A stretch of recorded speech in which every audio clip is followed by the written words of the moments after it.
শান্ত থাকে সেই পদক্ষেপ গ্রহণ করা, পরিবেশ ঘোলাটে না করা, এটা হচ্ছে আল্লাহ পাকের মাহবুব পেয়ারা বান্দাদের এক অনন্য অসাধারণ বৈশিষ্ট্য। জোরে বলেন সুবহানাল্লাহ।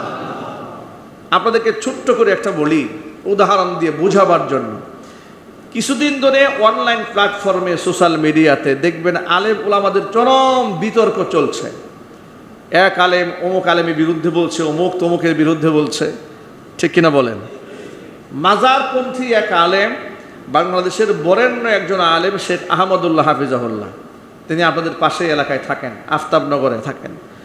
তো তাকে চ্যালেঞ্জ করেছে, নানাভাবে কটাক্ষ করেছে, ব্যঙ্গ করেছে, বিদ্রূপ করেছে। তো তিনি না তার বহসের চ্যালেঞ্জ গ্রহণ করেছেন, না তার বিরুদ্ধে কোনো স্ট্যাটাস দিয়েছেন, না তার ব্যাপারে কোনো কথা বলেছেন, একেবারেই নীরব ভূমিকা পালন করলেন। এটা হচ্ছে আমার মন বলে তিনি কোরআনের এই আয়াতের উপর আমল করেছেন। ইদা খাতাবাহুমুল জাহিলুন ক্বালু সালামা। মূর্খরা যখন বিতর্ক করার জন্য কোনো কথাবার্তা বলে, তাহলে তাদের সাথে আমি বিতর্কে জড়াবো না। তিনি সেই পন্থা অবলম্বন করেছেন, কারণ যেই ব্যক্তি তাকে চ্যালেঞ্জ জানিয়েছেন সেই ব্যক্তি শেখ আহমদুল্লাহর ছাত্র হওয়ারও যোগ্যতা রাখে না। তো যেই ব্যক্তি তার ছাত্র হওয়ার যোগ্যতা রাখে না, তার বিরুদ্ধে তিনি আবার পদক্ষেপ নেবেন কিংবা কথাবার্তা বলবেন, এটা তো তার ইলমের সাথে যায় না, তার শানের খেলাফ হয়। এই জন্য তার ব্যাপারে তিনি নীরব ভূমিকা পালন করেছেন, ঠিক কিনা বলেন? সুতরাং এখানে আমরা যারা বসে আছি আমাদের মনে রাখা উচিত, বিতর্ক সৃষ্টি হয় সমাজে, এমন কোনো কাজ আমি করব না। কথাটা মনে থাকবে তো ইনশাল্লাহ। এটা কয় নাম্বার বৈশিষ্ট্য গেল? 2 নাম্বার। 3 নাম্বার বৈশিষ্ট্য হচ্ছে ওয়াল্লাযীনা ইয়াবিতুনা লিরাব্বিহিম সুজদান ওয়া কিয়ামা। 5 ওয়াক্ত নামাজেই নিজেকে অভ্যস্ত রাখলে শুধু চলবে না, 5 ওয়াক্ত ফরজ নামাজের সাথে সাথে নফল নামাজ, তাহাজ্জুদের নামাজের মধ্যে নিজেকে অভ্যস্ত করে গড়ে তুলতে হবে। কারণ তামাম দুনিয়ার এমন কোনো আল্লাহর প্রিয় বান্দা নাই যারা রাত জেগে আল্লাহকে ডাকে নাই,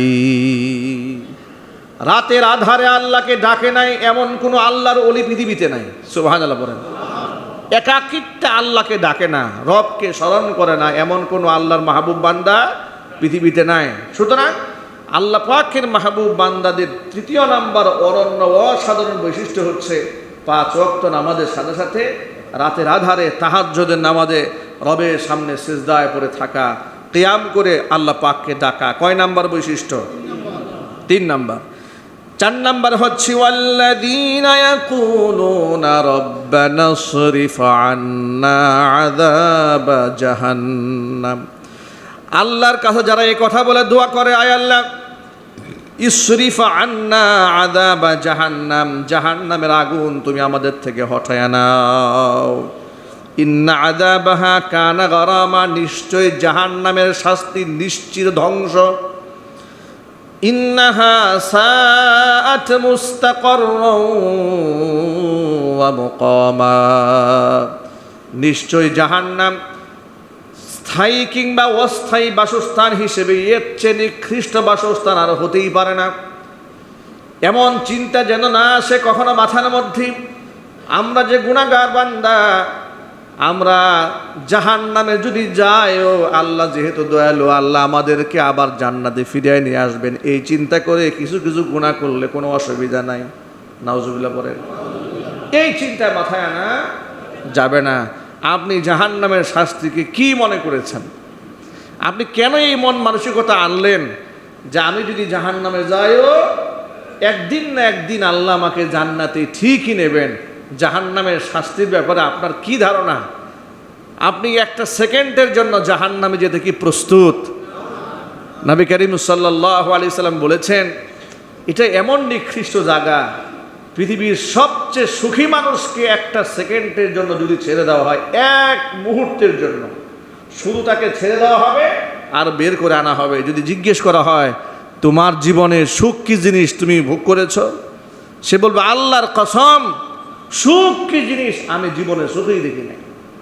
এই যদি হয় 1 সেকেন্ডের তার উপলব্ধি, তাহলে সেই জাহান্নাম কিছু সময়ের জন্য আমি গ্রহণ করব, এই মেজাজ আমাদের মধ্যে তৈরি হবে কেন? বরং আল্লাহর কাছে সব সময় এ কথা বলে আমি আল্লাহর কাছে পানাহা চাবো, আল্লাহ আমি তোমার কাছে পানাহা চাই, একটা সেকেন্ড কেন, একটা পলকের জন্য তুমি আমাকে জাহান্নামে নিক্ষেপ করো না। আল্লাহ তুমি আমার গুনাহকে গণনাই করো না। আল্লাহ হিসাবের পাল্লায় দেওয়ার পরে তুমি আমার গুনাহকে হিসাব করো না। মিজানের পাল্লায় দেওয়ার পরে তুমি আমার আমলনামাকে তারতম্য করে দিও না। আল্লাহ তুমি আমাকে বিনা হিসেবে জান্নাতের ফয়সালা করে দাও। হুজুরে বলেন আমিন। এর থেকে উত্তম ফয়সালা আর হয় না। আল্লাহর কাছে শুধু এই দোয়া করতে হবে, আল্লাহ তুমি আমাকে বিনা হিসেবে জান্নাতের ফয়সালা করো। আল্লাহ যদি আমার হিসাব নেওয়া শুরু করে, আল্লাহর হিসাব থেকে ছুটে যাওয়া কোনো সুযোগ আমাদের আছে? সে যত বড় আলেম হোক, ইমাম হোক, খতিব হোক, তাহাজ্জুদ গুজারি হোক, মুফতি হোক আর মুহাদ্দিস হোক আর সাধারণ মানুষ তো বহু দূরের কথা। আল্লাহ যদি হিসাব নেওয়া শুরু করে, আল্লাহর কাছে হিসাব বুঝিয়ে দিয়ে আমি জান্নাতে যাব, সেই শক্তি আমাদের কারো আছে? যেখানে নবী করিম সাল্লাল্লাহু আলাইহি সাল্লাম বললেন আল্লাহর রহমত ছাড়া কেউ জান্নাতে যেতে পারবে না। সাহাবা একরাম প্রশ্ন করলেন, হে আল্লাহ রসুল, আপনিও নন? আপনিও কি আল্লাহর রহমত ছাড়া বেহেশতে যেতে পারবেন না? নবী করিম সাল্লাল্লাহু আলাইহি সাল্লাম বললেন, না, আমিও পারবো না। আল্লাহর রহমত ছাড়া আমিও আল্লাহর জান্নাতে যেতে পারবো না। এটা যদি নবী করিম সাল্লাল্লাহু আলাইহি সাল্লামের বক্তব্য হয়ে থাকে, আপনি কোন চিন্তায় আছেন যে আমার মসজিদ আছে, মাদ্রাসা আছে, এতিমখানা আছে, খানকা আছে, আমি দান দক্ষিণা করি, আমার এই আছে সেই আছে, সুতরাং বেহেশত আমার জন্য ওয়াজিব হয়ে বসে আছে, এই চিন্তা মাথায় আনা যাবে? এটা কখনো মাথায় আনা যাবে না। নিজের সমস্ত আমল আল্লাহর কাছে তুচ্ছ হয়ে যেতে পারে, তবে আল্লাহর রহমত থেকে নিরাশ হওয়া যাবে না। প্রচণ্ড আশাবাদী থাকতে হবে, অত্যন্ত ভয় মনের মধ্যে রাখতে হবে। আল্লাহ আমি তোমার রহমতের ভিখারি, আল্লাহ তোমার রহমত ছাড়া তো আমার কিচ্ছু নাই, এভাবে রবের সামনে কাঁদতে হবে। আল্লাহ রব্বুল আলামিন যেন আমাদের সকলকে কথাগুলো বোঝার তৌফিক দান করেন। জাহান্নামের আগুন থেকে পানাহা চাবেন প্রতিদিন।